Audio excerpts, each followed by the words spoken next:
भगवद गीता अध्याय 2 श्लोक 51। लब्ध्वा चापरम लाभम मन्यते नाधिकम ततः यस्मिन् स्थितो न दुःखेन गुरुणापि विचाल्यते। हे अर्जुन, जब मनुष्य उस परम आनंद की स्थिति को प्राप्त कर लेता है जो आत्मज्ञान से उत्पन्न होती है, तब उसे इसके अतिरिक्त कोई अन्य लाभ श्रेष्ठ नहीं प्रतीत होता। और जब वह उस स्थिति में स्थिर हो जाता है, तब भारी से भारी दुख भी उसे विचलित नहीं कर पाता। ये वही अवस्था है जिसे प्राप्त करने पर मनुष्य वास्तव में स्थिर बुद्धि और पूर्ण शांति को प्राप्त करता है। हे अर्जुन, जब साधक अपने मन को इंद्रियों की उथल पुथल से ऊपर उठा लेता है, जब वह अपने भीतर उस अटल शांति का अनुभव करता है जो किसी भी बाहरी सुख या वस्तु पर निर्भर नहीं है, तब वह एक ऐसी अवस्था में प्रवेश करता है जो अपराजय है। ये अवस्था आत्म साक्षात्कार की स्थिति है, जहां मनुष्य को अपने भीतर ही परम संतोष प्राप्त होता है। जब कोई व्यक्ति आत्मा के इस आनंद को जान लेता है, तो संसार की कोई भी वस्तु, कोई भी उपलब्धि, कोई भी सुख उसे आकर्षित नहीं कर पाता। उसे लगता है कि इससे बढ़कर कुछ हो ही नहीं सकता, क्योंकि वह जान चुका होता है कि बाहरी सुख अस्थायी हैं। वे समय, परिस्थिति और वस्तुओं पर निर्भर हैं, परंतु आत्म सुख जो ज्ञान से उत्पन्न होता है, वह शाश्वत है, अचल है। हे पार्थ, इस अवस्था में पहुंचा हुआ व्यक्ति किसी दुख से भयभीत नहीं होता। जीवन में चाहे कितने ही बड़े संकट क्यों ना आए, चाहे संसार का भार उस पर आ गिरे, उसका मन विचलित नहीं होता। जैसे सागर में हजारों नदियां मिलती हैं, पर सागर अपनी मर्यादा नहीं छोड़ता, वैसे ही ज्ञानी व्यक्ति के पास अनेक अनुभव आते हैं, पर वह अपने भीतर की शांति से विचलित नहीं होता। हे अर्जुन, ये वही अवस्था है जहां से मनुष्य संसार के मोह से मुक्त हो जाता है। वह समझ लेता है कि न सुख स्थायी है न दुख, दोनों ही आते जाते रहते हैं, पर आत्मा सदा अचल रहती है। ये ज्ञान उसे ऐसा संतुलन देता है कि वह जीवन के हर उतार चढ़ाव को समभाव से देखता है। जो इस स्थिति में स्थित हो जाता है, वह परमात्मा के समीप हो जाता है। उसका मन किसी भी परिस्थिति में स्थिर रहता है, न उसे लोभ उठाता है न क्रोध। वह किसी से द्वेष नहीं करता, किसी से अपेक्षा नहीं रखता। वह केवल कर्म करता है और परिणाम की चिंता परमेश्वर को सौंप देता है। हे अर्जुन, जब मनुष्य इस स्थिति को प्राप्त कर लेता है, तब संसार की कोई भी चीज उसे विचलित नहीं कर सकती, न कोई विपत्ति, न कोई हानि, न कोई अपमान, क्योंकि उसका सुख अब बाहरी नहीं रहा, वह भीतर से उद्भासित है। यही कारण है कि ज्ञानी व्यक्ति हर परिस्थिति में प्रसन्न रहता है। ये अवस्था प्राप्त करना आसान नहीं है, पर असंभव भी नहीं। अभ्यास और वैराग्य से, श्रद्धा और भक्ति से मनुष्य इस स्थिति तक पहुंच सकता है। ये आत्मशुद्धि की अंतिम मंजिल है, जहां मन शांत है, बुद्धि स्थिर है और आत्मा परमात्मा में विलीन है। हे पार्थ, जब ये स्थिति आती है तो मनुष्य के लिए जीवन और मृत्यु समान हो जाते हैं। वह समझ जाता है कि शरीर नश्वर है, पर आत्मा अमर है। इस बोध से उसका भय समाप्त हो जाता है और वह अमृतत्व का अनुभव करता है। ये वही योग है जिसे मैं तुम्हें सिखा रहा हूँ। जब तुम युद्ध में भी इस भाव को बनाए रख सको, जब तुम्हारा मन स्थिर हो जाए और तुम्हारे कर्म निष्काम हो जाएं, तब तुम भी उसी आत्म अनुभव को प्राप्त करोगे। तब तुम दुख या सुख, लाभ या हानि, विजय या पराजय, इनमें भेद नहीं देखोगे। तुम केवल कर्तव्य करोगे, बिना किसी आसक्ति के। हे अर्जुन, ये अवस्था कोई दूर की बात नहीं है। जब मनुष्य अपने भीतर के परम प्रकाश को पहचान लेता है, तब ये स्थिति अपने आप आती है। जैसे अंधकार सूर्य के प्रकाश से मिट जाता है, वैसे ही अज्ञान ज्ञान के प्रकाश से समाप्त हो जाता है। जो इस ज्ञान में स्थित हो गया, वही वास्तव में मुक्त हुआ। उसके लिए कोई भय नहीं, कोई लालच नहीं। वह अपने आत्म स्वरूप में स्थित होकर ही परमात्मा का दर्शन करता है। इसलिए हे पार्थ, प्रयास करो, अपने मन को साधो, इंद्रियों पर नियंत्रण रखो और अपने भीतर उस परम संतोष को खोजो। यही जीवन का सर्वोच्च लक्ष्य है, जहां न दुख शेष रहता है न मोह। इस प्रकार हे अर्जुन, इस श्लोक में मैंने तुम्हें बताया कि जब मनुष्य आत्मज्ञान से उत्पन्न परम आनंद को प्राप्त कर लेता है तो फिर संसार का कोई दुख उसे विचलित नहीं कर सकता। यही योग की परिपूर्ण अवस्था है जिसे प्राप्त करने पर मनुष्य परम शांति को अनुभव करता है। भगवद गीता अध्याय 2 श्लोक 52। यदा ते मोह कलिलं बुद्धिर्व्यतितरिष्यति तदा गंतासि निर्वेदम श्रोतव्यस्य श्रुतस्य च। हे अर्जुन, जब तुम्हारी बुद्धि मोह रूपी दलदल को पार कर जाएगी तब तुम इस योग्य हो जाओगे कि जो कुछ सुना गया है और जो अभी सुनना बाकी है उन सब के प्रति तुम्हारा मन विरक्त और निष्प्रिय हो जाएगा। हे अर्जुन, मनुष्य का सबसे बड़ा शत्रु अज्ञान नहीं है बल्कि मोह है। यह मोह ही वो धुंध है जो सत्य को ढक देता है। जब मनुष्य इस मोह से ऊपर उठता है तभी उसका ज्ञान शुद्ध होता है। जब तक बुद्धि मोह से ग्रस्त है तब तक वह असत्य को सत्य और असार को सार समझती रहती है, पर जब बुद्धि इस अंधकार को पार कर जाती है तब वास्तविक दृष्टि प्राप्त होती है। मोह क्या है हे पार्थ? यह वही भ्रम है जो मनुष्य को वस्तुओं, लोगों और परिणामों से आसक्त बना देता है। मोह ही है जो कहता है यह मेरा है, यह मैं हूं, यह मुझे चाहिए। इस मोह के कारण ही मनुष्य दुख में पड़ता है, क्योंकि जब वस्तुएं चली जाती हैं या मनोनुकूल परिस्थिति नहीं रहती तो उसका हृदय दुखी हो उठता है। हे अर्जुन, जब तुम्हारी बुद्धि इस मोह के जाल से बाहर आ जाएगी तब तुम वास्तव में संसार को जैसे है वैसे देख सकोगे। तुम्हें तब यह ज्ञान होगा कि न कुछ पाने योग्य है न कुछ खोने योग्य।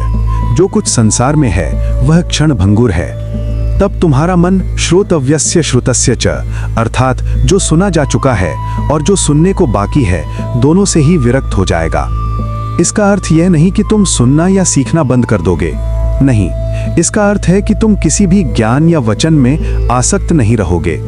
तुम्हें यह ज्ञात होगा कि सच्चा ज्ञान वही है जो भीतर के अनुभव से उत्पन्न होता है, न कि केवल शास्त्रों के शब्दों से। शास्त्र मार्ग दिखाते हैं पर चलना स्वयं को होता है। हे पार्थ, जब तक बुद्धि मोह से ढकी है तब तक मनुष्य सैकड़ों शास्त्र पढ़कर भी शांति नहीं पाता, पर जब वह अपने भीतर के अनुभव से यह जान लेता है कि आत्मा ही सत्य है और बाकी सब नश्वर है, तब वह मोह से मुक्त हो जाता है। यह मुक्ति ही निर्वेद की अवस्था है, एक ऐसी स्थिति जहां न कोई लोभ शेष रहता है न कोई आसक्ति। जब मनुष्य इस स्थिति तक पहुंचता है तब वह कर्म करता हुआ भी निष्काम रहता है। वह सुनता है, बोलता है, सीखता है, पर इन सब में कोई अहंकार या आसक्ति नहीं रहती। उसके लिए सब कुछ भगवान की लीला है और वह केवल साक्षी बनकर इसे देखता है। हे अर्जुन, जैसे कोई नाव भंवर में फंस जाती है और दिशा खो देती है, वैसे ही मनुष्य की बुद्धि मोह के भंवर में फंसकर अस्थिर हो जाती है। पर जब वह आत्मज्ञान के प्रकाश से इस भंवर को पार कर जाता है तब उसे स्थिरता मिलती है।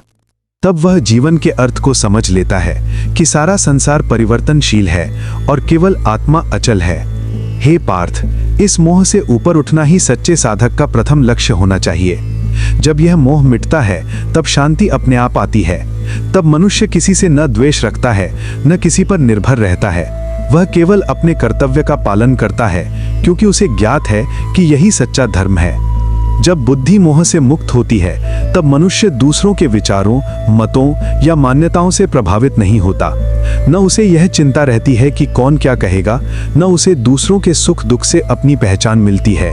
वह स्वयं में पूर्ण हो जाता है। यही आत्म साक्षात्कार की आरंभिक अवस्था है। हे अर्जुन, जब तुम्हारा मन और बुद्धि इस मोह से मुक्त होगी तब तुम्हें भीतर से इतनी शक्ति मिलेगी कि युद्ध जैसे भयानक कार्य में भी तुम विचलित नहीं होगे। तब तुम्हारे लिए कर्म केवल कर्तव्य रहेगा, फल नहीं। तब तुम वास्तव में योगी कहलाओगे। यह वही स्थिति है जहां से सच्चा ज्ञान प्रारंभ होता है। पहले मोह मिटाना होता है, तभी ज्ञान प्रकट होता है।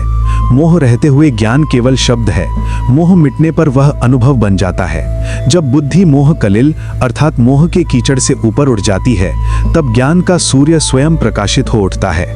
हे पार्थ, इसलिए मैं तुम्हें बार बार कहता हूँ, अपने मन को साधो, अपने हृदय को शुद्ध करो।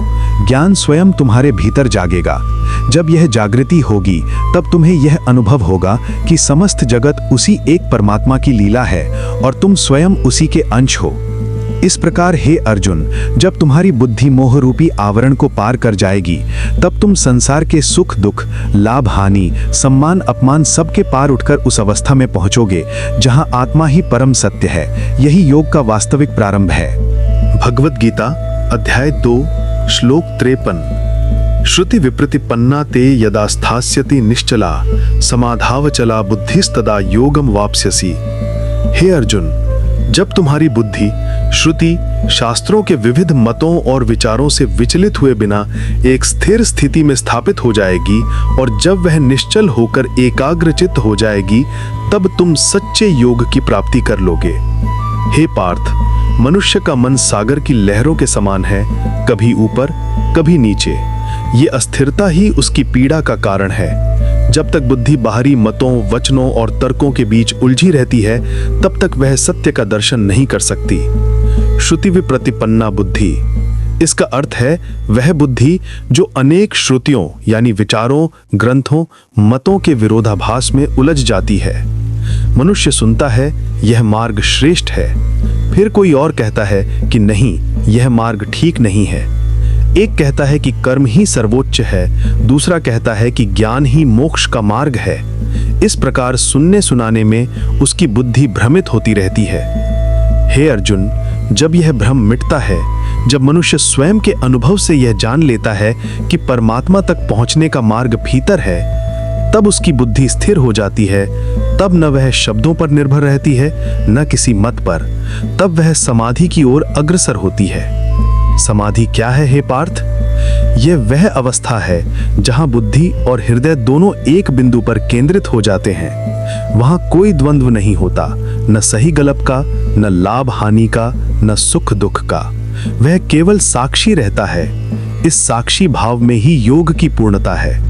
हे अर्जुन, योग केवल आसन या ध्यान का नाम नहीं है। योग का अर्थ है मिलन, आत्मा का परमात्मा से मिलन। जब तुम्हारी बुद्धि निश्चल हो जाएगी, जब तुम्हारा मन बाहरी मतों की आंधी में नहीं बहेगा, तब यह मिलन अपने आप घटित होगा। मनुष्य के जीवन में दो तरह की बातें होती हैं, जो सुनी जाती हैं और जो अनुभव की जाती हैं। सुनी हुई बातें बुद्धि में रहती हैं, पर अनुभव आत्मा में बसता है। जब तक तुम केवल सुनते रहोगे, तब तक तुम्हारा विश्वास डगमगाएगा, पर जब तुम अनुभव करोगे, तब बुद्धि स्थिर हो जाएगी। हे पार्थ, ज्ञान तब तक अपूर्ण है जब तक वह केवल शब्द है। सच्चा ज्ञान तब होता है जब वह जीवन में उतरता है। जब तुम्हारी बुद्धि इस ज्ञान को जीने लगेगी, तब तुम अपने आप समाधि में स्थित हो जाओगे। समाधि की अवस्था में मनुष्य संसार में रहता हुआ भी संसार से परे हो जाता है। वह कर्म करता है, पर उसमें मैं और मेरा का भाव नहीं रहता। वह जानता है कि सब कर्म भगवान के हैं और वह केवल एक माध्यम है। तब उसका मन शांत हो जाता है, उसकी बुद्धि अचल हो जाती है। हे अर्जुन, जब तक तुम्हारी बुद्धि यह सोचती रहेगी कि यह ठीक है, यह गलत है, यह धर्म है, यह अधर्म है, यह मेरा कर्तव्य है, यह नहीं, तब तक वह भ्रमित रहेगी। पर जब वह यह समझ लेती है कि सारा ब्रह्मांड एक ही चेतना का विस्तार है, तब द्वंद्व समाप्त हो जाता है। तब न कोई विरोध बचता है, न कोई भ्रम। यह जो निश्चला बुद्धि की बात है, यह केवल तपस्या से नहीं आती, यह आती है अनुभव से। जब मनुष्य बार बार गिरकर, समझकर और उठकर यह जान लेता है कि बाहर कुछ भी स्थायी नहीं है, जब यह सत्य भीतर बैठ जाता है, तब बुद्धि स्थिर हो जाती है। हे पार्थ, इस स्थिरता की सबसे बड़ी निशानी है शांति। जब तुम्हारी बुद्धि समाधि में स्थिर होगी, तब तुम्हारे भीतर गहरा मौन होगा। वह मौन भय से नहीं, त्याग से नहीं, बल्कि पूर्णता से उपजा होगा। तब तुम न कुछ चाहोगे न कुछ त्यागोगे, क्योंकि तुम जानोगे कि सब कुछ पहले से ही परमात्मा में समाहित है। तब तुम जो भी करोगे वह सहज होगा। युद्ध भी तब केवल धर्म का पालन होगा, न क्रोध का परिणाम। तब तुम्हारा प्रत्येक कर्म योग होगा, क्योंकि वह अहंकार रहित होगा। यही स्थिति योगम वाप्स्यसि की है, जहां मनुष्य सच्चे योग को प्राप्त करता है। हे अर्जुन, यही मेरा उपदेश है। जब तुम्हारी बुद्धि श्रुतियों के विरोधों से ऊपर उठेगी, जब वह स्थिर और अचल होगी, तब तुम स्वयं में स्थित हो जाओगे। तब न तुम्हें कोई शंका सताएगी, न कोई भय। तब तुम जानोगे जो कुछ है वही ब्रह्म है, जो कुछ घट रहा है उसी का विस्तार है। इस प्रकार हे अर्जुन, जब तुम्हारी बुद्धि स्थिर और निर्विकार हो जाएगी तब तुम योग को प्राप्त कर लोगे, वही योग जो कर्म, ज्ञान और भक्ति का समन्वय है। भगवद गीता अध्याय 2 श्लोक 54। स्थित प्रज्ञस्य का भाषा समाधिस्थस्य केशव, स्थित धीह किम प्रभाषित किमासीत व्रजेत किम। हे केशव, वह मनुष्य जिसकी बुद्धि स्थिर हो गई है, जो समाधि में स्थित है, उसका लक्षण क्या है? वह किस प्रकार बोलता है, किस प्रकार बैठता है और किस प्रकार चलता है? युद्ध भूमि में रथ के पहियों के नीचे धूल उड़ रही है, शंखनाद हो चुके हैं, दोनों सेनाएं आमने सामने खड़ी हैं। अर्जुन का हृदय अब भी द्वंद्व में है। उसने अभी अभी श्री कृष्ण से गहन उपदेश सुना है, आत्मा, कर्म और योग का रहस्य। परंतु अब उसके भीतर एक प्रश्न उठता है कि यदि बुद्धि स्थिर हो जाए तो वह कैसी दिखती है? वह विनम्र होकर श्री कृष्ण से पूछता है, हे केशव, जो व्यक्ति स्थिर बुद्धि वाला हो, जिसकी प्रज्ञा ज्ञान पूर्ण रूप से स्थिर हो, उसे हम कैसे पहचानें? वह किस प्रकार बोलता है, उसकी वाणी में क्या भाव होता है? वह जब बैठता है तब उसका व्यवहार कैसा होता है, और जब चलता है तब उसमें कौन सी स्थिति झलकती है? हे पार्थ, श्री कृष्ण धीरे से मुस्कुराते हैं। वह जानते हैं कि यह प्रश्न केवल अर्जुन का नहीं है, यह हर उस साधक का है जो जीवन के द्वंद्वों के बीच शांति की खोज करता है। भगवान कहते हैं कि हे अर्जुन, यह जानना अत्यंत आवश्यक है, क्योंकि जब तक तुम यह नहीं जानोगे कि स्थिर प्रज्ञा कैसी होती है, तब तक तुम अपने भीतर उस स्थिरता को विकसित नहीं कर पाओगे। स्थिर बुद्धि का अर्थ केवल ज्ञान से नहीं है, यह जीवन की एक अवस्था है जहां मनुष्य परिस्थितियों से नहीं डगमगाता। जब सुख आता है वह शांत रहता है, जब दुख आता है तब भी वह शांत रहता है। न वह हर्षित होता है न वह उदास। हे अर्जुन, ऐसा मनुष्य भीतर से पूर्ण हो चुका होता है। उसकी प्रसन्नता बाहरी वस्तुओं से नहीं, अपने आत्मस्वरूप से उपजती है। वह जानता है कि संसार परिवर्तनशील है और इसलिए किसी भी परिवर्तन से उसका मन नहीं हिलता। जब अर्जुन पूछता है, स्थितिधि किम प्रभाषित, वह यह जानना चाहता है कि ऐसी अवस्था में मनुष्य की वाणी कैसी होती है। श्री कृष्ण का उत्तर अगले श्लोकों में धीरे धीरे प्रकट होता है, परंतु यहाँ वे संकेत देते हैं कि हे अर्जुन, जब वाणी भीतर की स्थिरता से निकलती है तब वह वाणी मधुर, सत्य और आवश्यक होती है। वह ना तो किसी को आहत करती है, न किसी को प्रसन्न करने के लिए झूठ बोलती है। वह केवल धर्म के अनुरूप बोलती है। किमासीत व्रजेत किम, अर्जुन यह जानना चाहता है कि ऐसा व्यक्ति व्यवहार में कैसा होता है। क्या वह संसार से दूर चला जाता है? क्या वह सब त्याग देता है? हे पार्थ, स्थिर प्रज्ञ व्यक्ति संसार से भागता नहीं, वह संसार में रहकर भी संसार से परे होता है। वह कार्य करता है पर उसमें मैं करता हूं का अहंकार नहीं होता। वह कर्म करता है पर फल की चिंता नहीं करता। उसकी गति शांत, उसकी चाल संयमित और उसका हर कदम सजगता से भरा होता है। हे अर्जुन, स्थिर प्रज्ञ व्यक्ति का जीवन ध्यानमय होता है। वह चलता है पर उसका मन परमात्मा में स्थित रहता है। वह बोलता है पर उसकी वाणी से केवल सत्य निकलता है। वह हंसता है पर उसमें कोई अभिमान नहीं होता।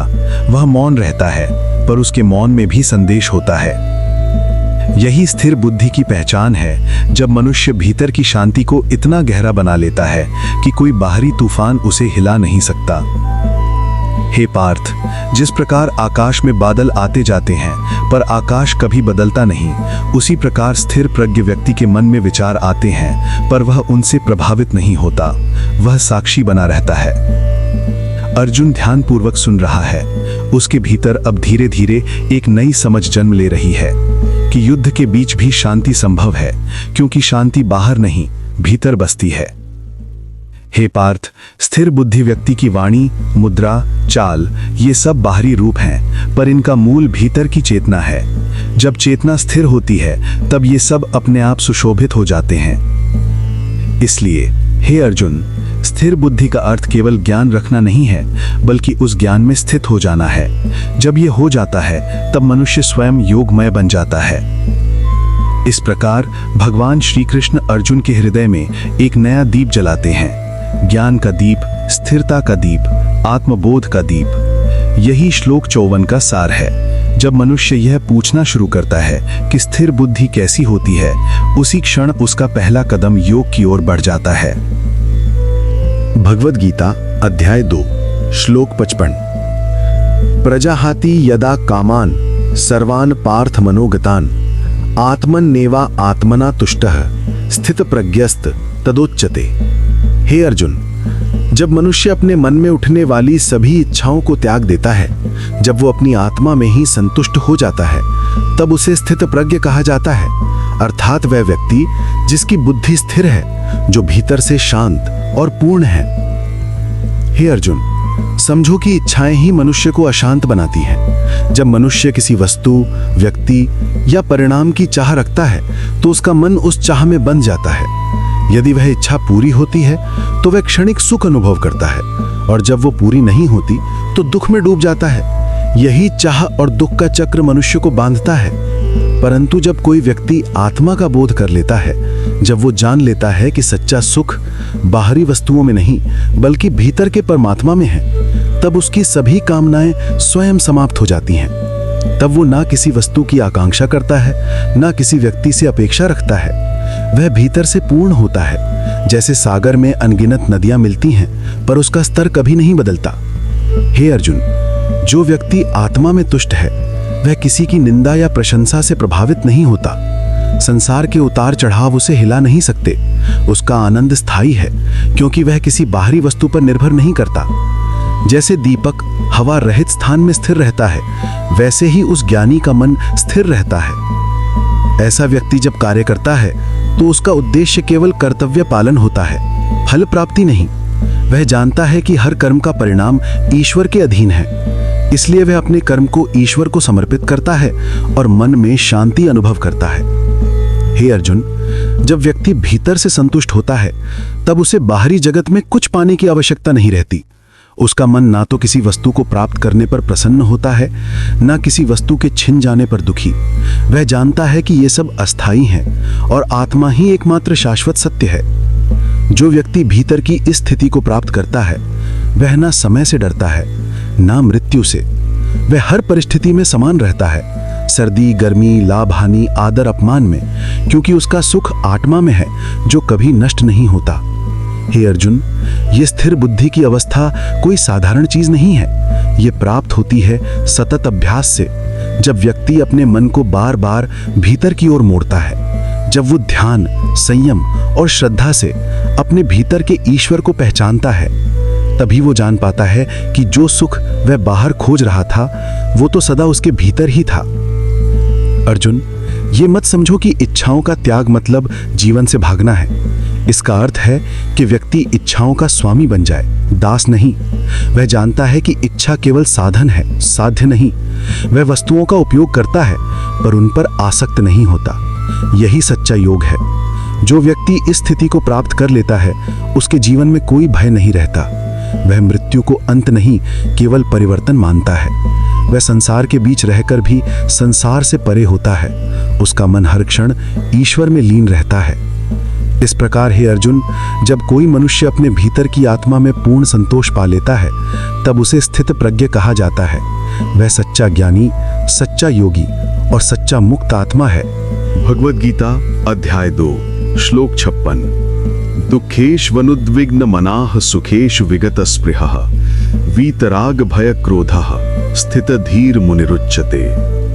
हे अर्जुन, जो व्यक्ति दुखों में विचलित नहीं होता, सुखों में जिसकी इच्छा समाप्त हो गई है और जो राग भय तथा क्रोध से मुक्त है, वही स्थिर बुद्धि वाला ज्ञानी कहलाता है।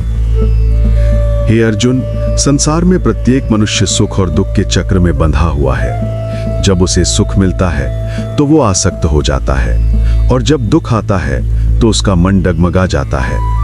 परंतु जो ज्ञानी है, वो जानता है कि सुख और दुख दोनों ही अस्थायी हैं। वे आते और जाते रहते हैं, जैसे दिन और रात का परिवर्तन। जब मनुष्य इस सत्य को गहराई से समझ लेता है, तब उसके भीतर की शांति को कोई नहीं छीन सकता। वो जान लेता है कि न सुख स्थायी है न दुख, इसलिए वो दोनों में समान रहता है। दुख आने पर वो व्यथित नहीं होता और सुख मिलने पर उसमें आसक्ति नहीं रखता। हे अर्जुन, राग, भय और क्रोध, ये 3 शत्रु मनुष्य की आत्मिक उन्नति के सबसे बड़े बाधक हैं। राग यानी आसक्ति, जब मनुष्य किसी वस्तु या व्यक्ति से अत्यधिक जुड़ जाता है। भय यानी डर, जब वो उस वस्तु या व्यक्ति के खो जाने से कांपने लगता है।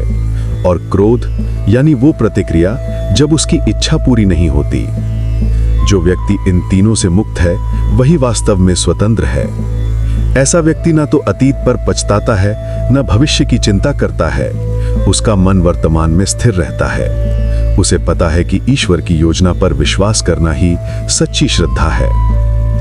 हे अर्जुन, दुख आने पर जब कोई व्यक्ति शांति से उसका सामना करता है, तब वो सच्चे अर्थों में योगी होता है। वो दुख को शत्रु नहीं मानता, बल्कि शिक्षक मानता है, क्योंकि हर दुख में कोई न कोई शिक्षा छिपी होती है। जो इसे समझ लेता है, वो जीवन के हर अनुभव से आगे बढ़ता है। और जब उसे सुख प्राप्त होता है, तो वो अहंकार नहीं करता। वो जानता है कि ये भी क्षणिक है और इसे भी ईश्वर की कृपा मानकर स्वीकार करता है। वो सुख में संयमित रहता है, क्योंकि उसे पता है कि हर सुख का स्रोत अंततः ईश्वर ही है। हे अर्जुन, जो व्यक्ति इन अवस्थाओं में स्थिर रहता है, वही सच्चा मुनि है। मुनि का अर्थ केवल ध्यान करने वाला नहीं है, बल्कि वो जो मन को जीत चुका है। वो अपने भीतर के ईश्वर से जुड़ गया है। उसकी बुद्धि न परिस्थितियों से डगमगाती है, न दूसरों के व्यवहार से। ऐसा व्यक्ति जब बोलता है तो उसके शब्दों में शांति होती है। जब चलता है तो उसका चलना भी संयम से भरा होता है। वो संसार में रहकर भी संसार से ऊपर होता है। उसका चेहरा स्थिर, मन शांत और हृदय दयामय होता है। हे अर्जुन, जब कोई व्यक्ति दुख में भी शांति रख सकता है और सुख में भी विनम्र रह सकता है, तभी वो सच्चा ज्ञानी है। उसके भीतर एक ऐसी ज्योति जलती है जो कभी बुझती नहीं, आत्मा की ज्योति। इसलिए हे अर्जुन, अपने मन को इस दिशा में स्थिर करो। हर दुख को ईश्वर की परीक्षा मानो और हर सुख को ईश्वर की कृपा। तब न भय रहेगा, न क्रोध, न आसक्ति। तब केवल शांति और आनंद रहेगा, वो आनंद जो आत्मा से उत्पन्न होता है। भगवत गीता अध्याय 2 श्लोक 57। यह सर्वत्र अनभिस्नेहस्त तत्तत् प्राप्य शुभाशुभम नाभिनंदति न द्वेष्टि तस्य प्रज्ञा प्रतिष्ठिता। हे अर्जुन, जो व्यक्ति हर वस्तु और परिस्थिति में आसक्ति से रहित रहता है, जो शुभ और अशुभ फल मिलने पर न प्रसन्न होता है न दुखी, उसी की बुद्धि वास्तव में स्थिर होती है। हे अर्जुन, ये संसार परिवर्तनशील है। हर दिन, हर क्षण कुछ न कुछ बदलता रहता है। आज जो सुखद है, कल वही कष्टदायक बन सकता है। आज जो दुखद है, कल वही आनंद का कारण बन सकता है।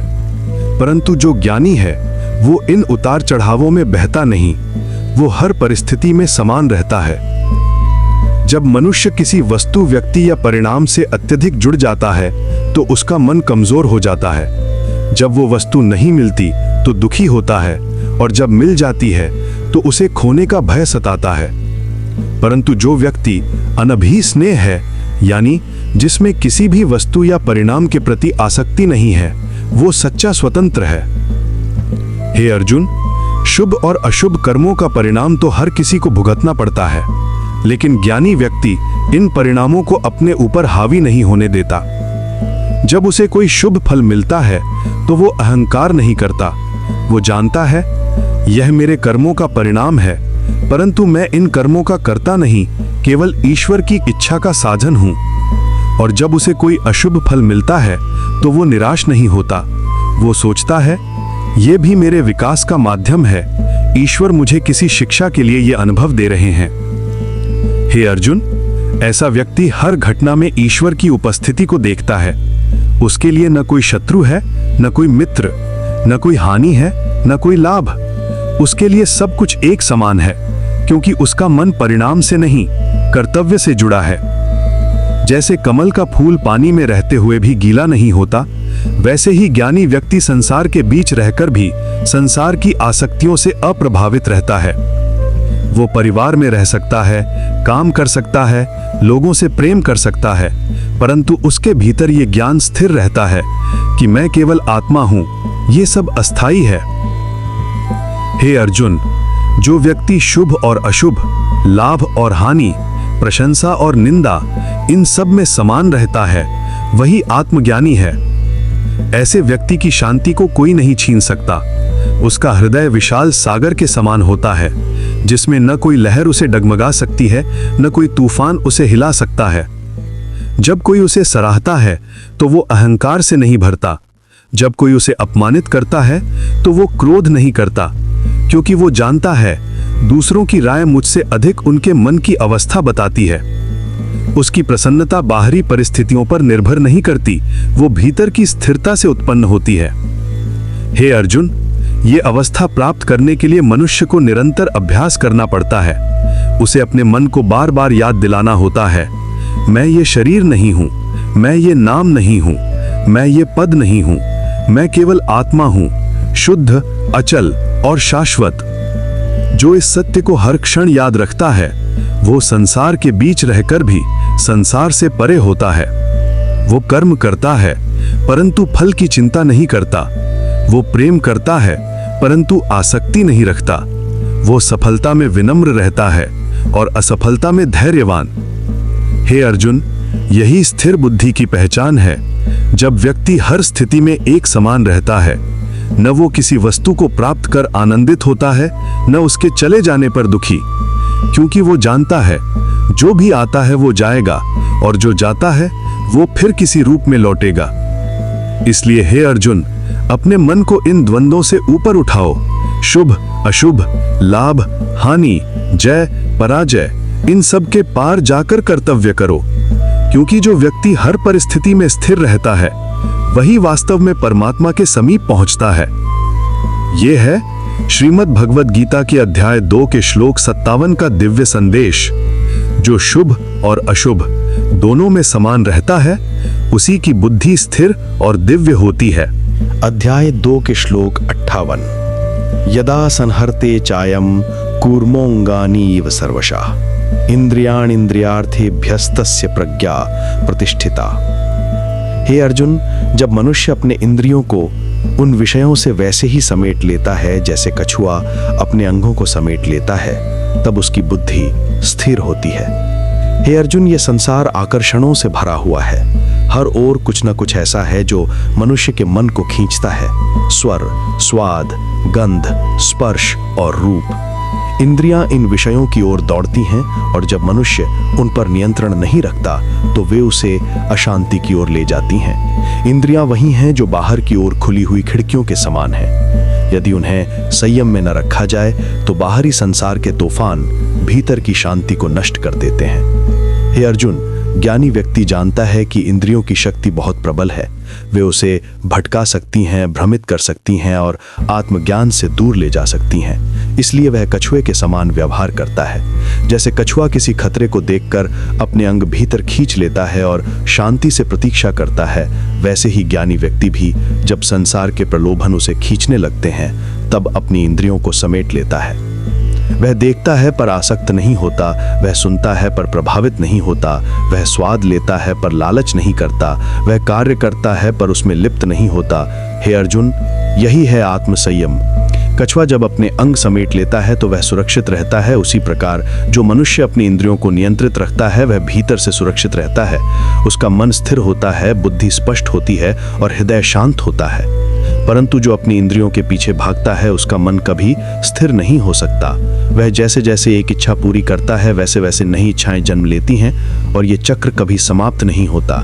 हे अर्जुन, जब मनुष्य को यह बोध हो जाता है कि बाहरी सुख क्षणिक हैं, तो वह अपनी दृष्टि भीतर की ओर मोड़ देता है।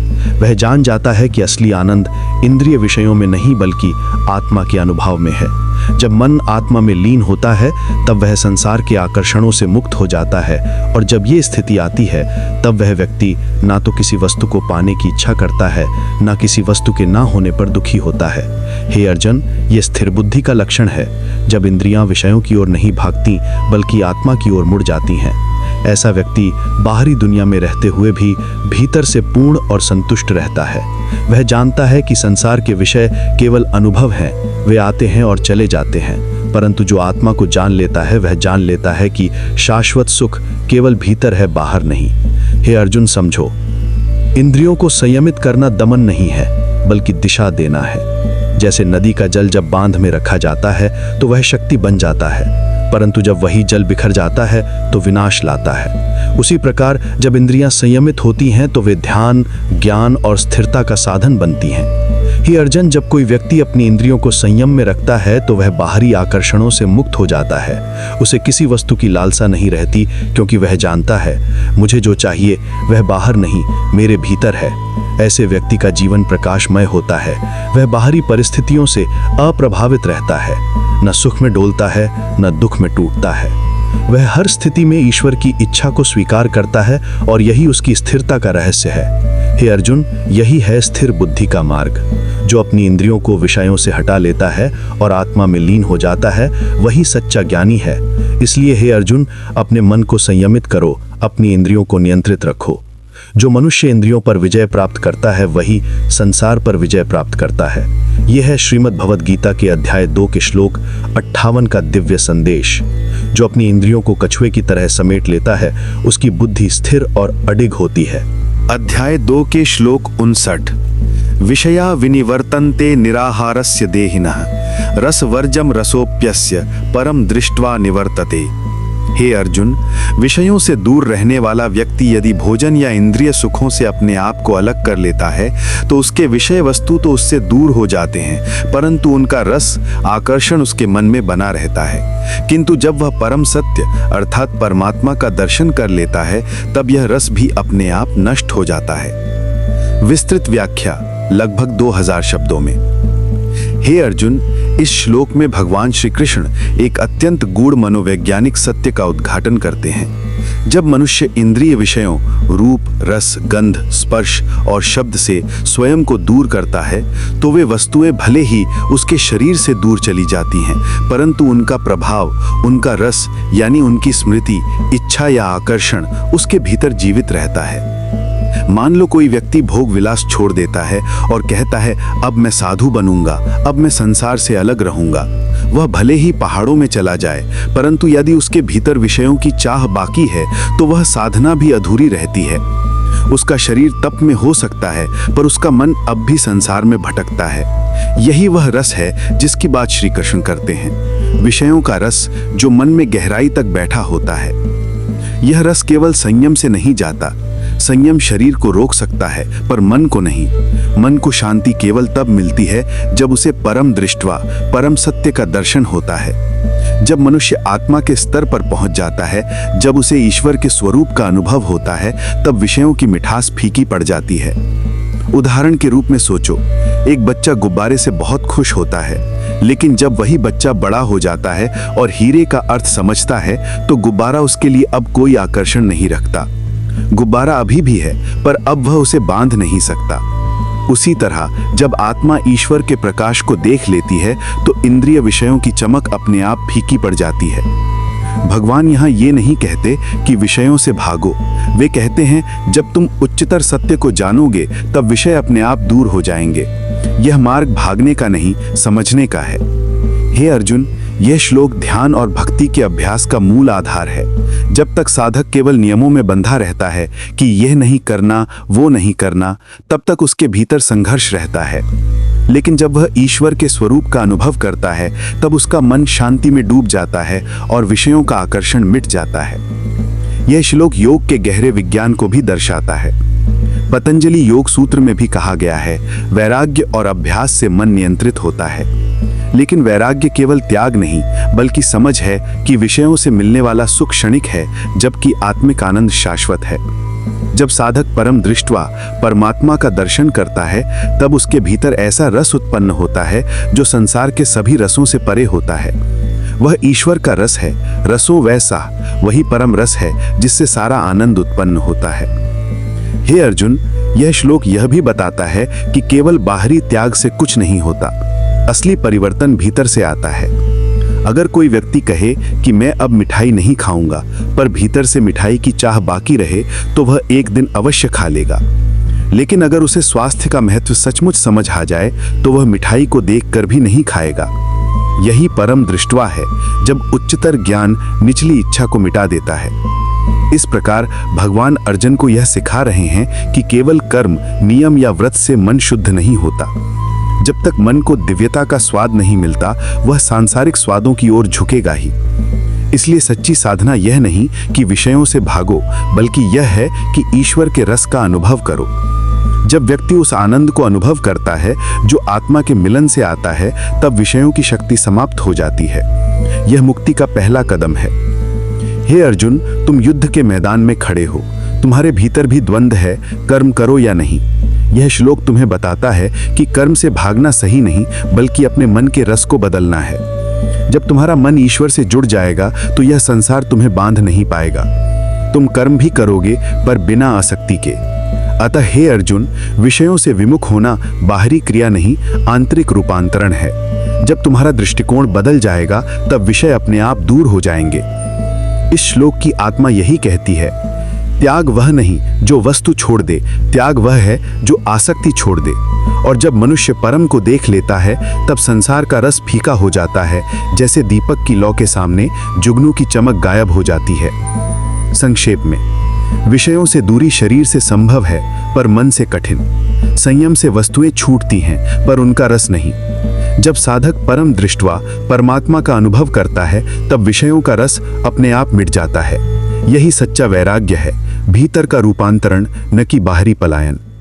हे अर्जुन, इस प्रकार जानो कि जब मनुष्य आत्मा का, परमात्मा का अनुभव करता है, तब सांसारिक सुख अपने आप फीके पड़ जाते हैं।